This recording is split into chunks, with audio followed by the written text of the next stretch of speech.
नमस्कार दोस्तों, आज 30 जनवरी है।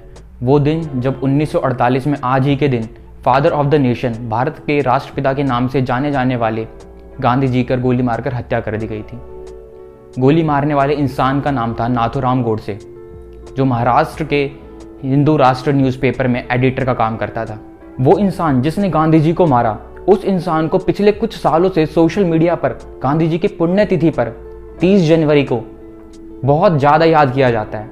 गुस्से से नहीं, बल्कि बहुत ज़्यादा प्यार से। गोडसे अमर रहे, गोडसे जिंदाबाद। आज ही के दिन, जिस दिन गांधी जी को मारा था उसने, उसी दिन उसको लोग जिंदाबाद और अमर रहे के नारे लगाते हैं, ट्रेंड करते हैं। ट्विटर पर ये पिछले कुछ सालों से बहुत ज़्यादा ट्रेंड होता है। उनके गांधी जी के जन्म दिवस पर यानी कि 2 अक्टूबर को और 30 जनवरी पुण्यतिथि है उनकी।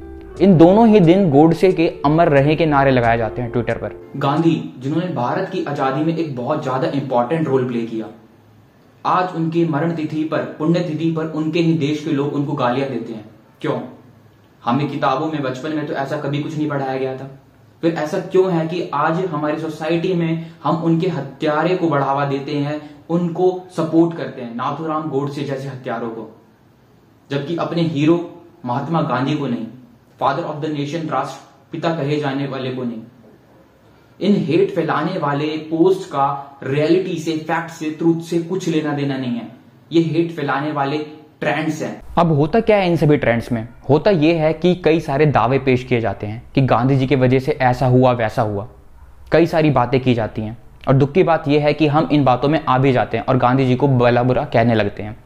और इसलिए आज उनकी पुण्यतिथि पर यहाँ इस वीडियो में मैं कुछ क्लेम्स के बारे में, कुछ दावों के बारे में बात करने वाला हूं, जिसको लेकर लोगों के बीच में एक रॉन्ग थिंकिंग बनी हुई है। फर्स्ट क्लेम, गांधी पूर्वी पाकिस्तान को पश्चिमी पाकिस्तान से एक कॉरिडोर के थ्रू कनेक्ट करना चाहते थे। जब देश आजाद हुआ तो एक बना पूर्वी पाकिस्तान, जिसे आज बांग्लादेश के नाम से जाना जाता है, और एक बना पश्चिमी पाकिस्तान, जिसे आज पाकिस्तान के नाम से जाना जाता है। दावे पेश किए जाते हैं कि अगर गांधी जी 15 दिन और जिंदा रहते तो आज इन दोनों देशों के बीच में एक कॉरिडोर बना होता। सच्चाई क्या है? सच्चाई यह है कि पहली बार इस कॉरिडोर का जिक्र 22 मई 1947 को रॉयटर्स के जर्नलिस्ट डून कैम्पबेल ने जिन्ना से पूछा, क्या आपको लगता है कि दोनों पाकिस्तान को कनेक्ट करने के लिए भारत को सड़क मार्ग के लिए एक कॉरिडोर का रास्ता देना चाहिए? जिस पर जिन्ना ने हामी भर दी, जो कि एक बिल्कुल अनऑफिशियल टॉक थी। जून 1947 में जब ये ब्रिटिश गवर्नमेंट को पता चला तो उन्होंने कहा कि भारत को बड़ा दिल दिखाते हुए ये कॉरिडोर के लिए देना चाहिए जगह। जब ये बात सी राजगोपालाचारी, उस टाइम के गवर्नर जनरल ऑफ इंडिया को पता चली तो उन्होंने इसको बिल्कुल अननेसेसरी डिमांड बताते हुए रिजेक्ट कर दिया और कहा इसके बारे में आगे कभी बात भी नहीं की जाएगी। आगे फिर सरदार वल्लभ भाई पटेल, नेहरू जी, कांग्रेस के बड़े सभी लीडर्स ने इसको रिजेक्ट कर दिया। निजाम ऑफ हैदराबाद, जो जिन्ना के बहुत ज्यादा सपोर्टर थे, बहुत ज्यादा करीबी थे, उन्होंने भी इसको एक स्टूपिड डिमांड बताई। आगे जिन्ना ने भी कभी इसको अपने कन्वर्सेशन में नहीं इंक्लूड करा। ऑफिशियली अनऑफिशियली इसकी कोई बात ही नहीं हुई। तो कॉरिडोर के कन्वर्सेशन में गांधी जी का कोई इंटरप्शन ही नहीं था, उन्होंने कोई बात ही नहीं करी थी। गांधी जी ने कभी इस पर कोई स्टेटमेंट ही पास नहीं करी। सेकेंड क्लेम, गांधी जी के वजह से देश का बंटवारा हुआ। ये एक ऐसा क्लेम है जिसे हम तब से सुनते आ रहे हैं जब से हमने होश संभाला है। लेकिन रियलिटी क्या है? रियलिटी ये है कि caste based, religion based country radicalization कट्टरपंथियों का आइडिया था। मुस्लिम लीग ने इसे अपना मेन एजेंडा बनाया, जिसके वजह से बंगाल और पंजाब में 1946 में इलेक्शन में बहुत अच्छी खासी उनको जीत मिली थी, जिसके बाद से ही एक पाकिस्तान की डिमांड शुरू हो गई। पूरे देश भर में दंगे फसाद शुरू हो गए, लोग एक दूसरे को काटने मारने लगे, हिंदू मुस्लिम सबकी आपस में लड़ाइयां होने लगी। नेहरू और पटेल जी हमेशा से बंटवारे के सपोर्ट में थे, लेकिन गांधी जी क्या चाहते थे ये 3 जून 1947 को डॉक्टर राजेंद्र प्रसाद से कई उनकी बात में पता चलता है। उनको बंटवारे वाले डिसीजन में सिर्फ बुराई नजर आती है, उन्होंने ऐसा कहा। बाद में एक रिपोर्टर ने गांधी जी से पूछा कि क्या इस बंटवारे को रोकने के लिए वो अनशन करेंगे, उपवास करेंगे? तो उन्होंने कहा कि कांग्रेस की गलती को सुधारने के लिए वो क्या मर जाएं?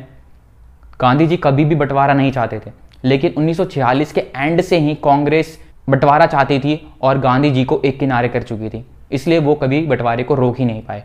Third claim and one of the strongest claim, Bhagat Singh को नहीं बचाया। 31 जनवरी 1931 को गांधी जी इलाहाबाद में एक रैली में उन्होंने बोला कि जिन कैदियों को फांसी की सजा दी जा रही है उस फांसी की सजा को रोकना चाहिए, बट ये उनकी एक निजी राय है, इस पर समझौते की शर्तों पर बात नहीं की जा सकती। जिस समझौते की बात की है उन्होंने वो था कांग्रेस और लॉर्ड इरविन के बीच हुआ गांधी इरविन पैक्ट। 17 फरवरी 1931 में समझौते की बात शुरू हुई। तब लोग चाहते थे कि गांधी इरविन पर फांसी की बात को रोकने को लेकर दबाव बनाए। 5 मार्च तक हुई इस बातचीत में, इस समझौते में गांधी जी ने इस बात को, फांसी रोकने वाली बात को एक शर्त के रूप में शामिल नहीं किया। 18 फरवरी 1931 को हुई बातचीत के बारे में बताते हुए गांधी जी ने कहा कि लॉर्ड इरविन से फांसी को रोकने वाली बात को लेकर उन्होंने निजी तौर पर बात की है कि उन फांसी को रोकना चाहिए, नहीं तो देश में हालात बिगड़ सकते हैं। बाद में वायसराय लॉर्ड इरविन ने सेक्रेटरी ऑफ स्टेट को रिपोर्ट भेजी और फांसी को रोकने की बात कही। बाद में गांधी जी 20 मार्च 1931 को होम सेक्रेटरी से भी मिले। 21 मार्च और 22 मार्च को वो दोबारा लॉर्ड इरविन से मिले।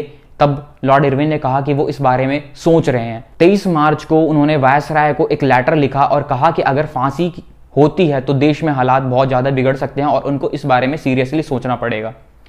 लेकिन 23 मार्च को शाम को ही, फांसी की तय तारीख से एक दिन पहले ही, भगत सिंह, सुखदेव और राजगुरु तीनों को फांसी दे दी गई। तो ये है रियलिटी। अब आप चाहे मानो या मत मानो, हो सकता है कि आप बहुत सारी बातों पर गांधी जी से एग्री नहीं होते हो, लेकिन ये किस टाइप की मेंटालिटी है कि हम आज गांधी जी के हत्यारे को लेकर अमर रहे, जिंदाबाद, और गांधी जी को गलत कहें, उनको गालियां दें। ये किस टाइप की मेंटालिटी है? बहुत सारे लोग बड़े सिंपली गांधी जी को गलत कह देते हैं और गोडसे को अमर रहे जैसे नारे लगा देते हैं। इन सबका एक बहुत बड़ा मेजर रीजन एक और है। ये रीजन ये है कि आज पाकिस्तान इंडिया का इतना बड़ा दुश्मन बन चुका है, आए दिन टेररिस्ट एक्टिविटी करता रहता है, हमारे देश के जवानों को मारता रहता है। अगर कोई आग लगा दे, कोई भड़का दे कि हाँ ये सब कुछ गांधी जी की वजह से हो रहा है, पाकिस्तान बंटवारे, इन सब चीजों की वजह से हो रहा है, तो ये सारी चीजें हमारे दिमाग में बहुत जल्दी पकड़ लेती हैं कि हाँ गांधी जी की वजह से हो रहा है, हमारे देश के जवान मर रहे हैं तो सिर्फ गांधी जी की वजह से मर रहे हैं। लेकिन सच्चाई तो यह है ही नहीं। गांधी जी की आज पर्सनैलिटी वो है कि आज यूनाइटेड नेशंस उनके बर्थ डेट को 2 अक्टूबर को as international day of non violence adopt कर चुका है। हमें कोशिश करनी चाहिए कि हम इस टाइप की नेगेटिव थिंकिंग वाले लोगों से, पॉलिटिक्स और बैड थिंकिंग वाले लोगों से इन्फ्लुएंस होने से बचे, ज्यादा से ज्यादा नॉलेज गेन करें। चलिए दोस्तों, इस वीडियो में इतना ही, मिलते हैं अगली वीडियो में। अगर वीडियो अच्छी लगी हो तो वीडियो को लाइक करें, चैनल को सब्सक्राइब करें, लाइक शेयर जरूर करें। Thank you.